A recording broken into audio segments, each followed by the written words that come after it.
मीठा फल और कीट। एक घना जंगल था, सुंदर पेड़, रंग बिरंगे फूलों से लदी लताएं और झाड़ियां यहाँ की शोभा बढ़ा रहे थे। एक पेड़ इनमें बहुत ही खूबसूरत व अनोखा था। सब पेड़ों से लंबा और एकदम सीधा खड़ा था। इसके तने की छाल बादामी रंग की, चिकनी और सपाट थी। पत्तों का रंग आकर्षक, कई रंगों वाला था। इस पेड़ के शिखर पर मनमोहक लाल रंग का रसीला, मीठा, खुशबूदार, बेमिसाल फल लगा हुआ था। वृक्ष पर लगे हुए फल की महिमा सुनकर एक छोटा सा कीट यहाँ तक आ पहुंचा। जब कीट ने अपनी आंखों से फल को देखा तो फल तक पहुंचने की आशा तीव्र हो गई। उसके मुंह में पानी आ गया और फल को प्राप्त करने की तड़प होने लगी। वो सोचने लगा, मैं कैसे फल तक पहुंच पाऊंगा?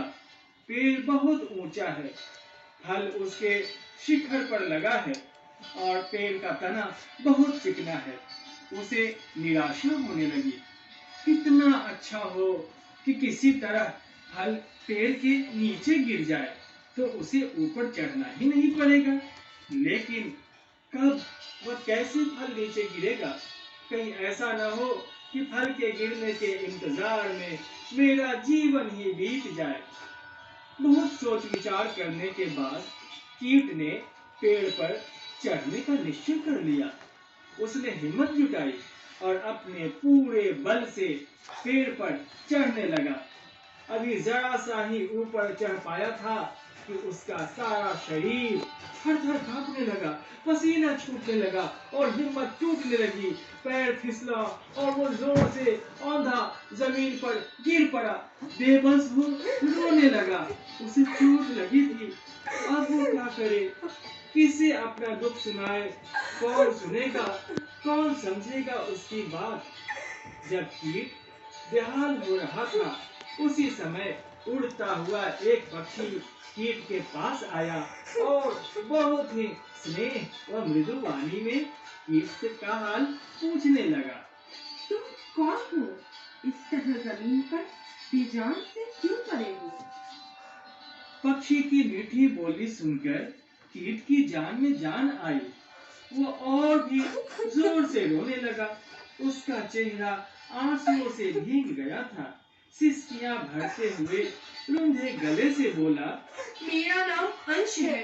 शिखर पर लगे फल को पाने की आशा में मैं सबसे ऊंचे वाले पेड़ पर चढ़ रहा था, किंतु मेरा पैर फिसल गया और मैं औंधा जमीन पर गिर पड़ा। मुझे चोट लगी है। मैं बहुत छोटा और कमजोर हूँ, इतना ऊपर नहीं चढ़ सकता हूँ। अंश निराशा से फल की ओर देखने लगा। अंश की दास्तां सुनकर पक्षी को तरस आ गया। पक्षी के लिए फल तक पहुंचना मामूली बात थी। तुम चाहो तो हम तुम्हारी मदद कर सकते हैं। यह सुनकर अंश की आंखों में चमक आ गई। उसने शीघ्र ही अपने आंसू पोंछ लिए। आप कौन हैं? मुझे फल तक कैसे पहुंचाएंगे? हमारा नाम चैतन्य है। हम फल तक पहुंचाने में तुम्हारी पूरी तरह से मदद करेंगे। आपने मेरी बात समझ ली है। आप बहुत अच्छे और सच्चे मीत हैं। तुम हमारे पैर पकड़ लो, हम तेजी से उड़कर पल भर में तुम्हें फल तक पहुंचा देंगे। तुम हम पर चढ़कर सहज में फल का आहार कर लेना। मेरी बाहों में इतनी शक्ति नहीं है कि आपकी चरण पकड़ सकूं। यदि बीच रास्ते में आपके चरण छूट गए तो मैं गिर पड़ूंगा और चोट से बेहाल हो जाऊंगा। यह सुनकर चैतन्य को अंश की निर्बलता पर तरस आ गया। एक और भी तरीका है अंश, तुम जमीन पर लेट जाओ, हम तुम्हें अपनी चोंच में उठाकर फल तक पहुंचा देंगे। अंश ने यही किया। चैतन्य ने सावधानी से अंश को अपनी चोंच में उठाया ही था कि अंश की चीख निकल गई। मेरी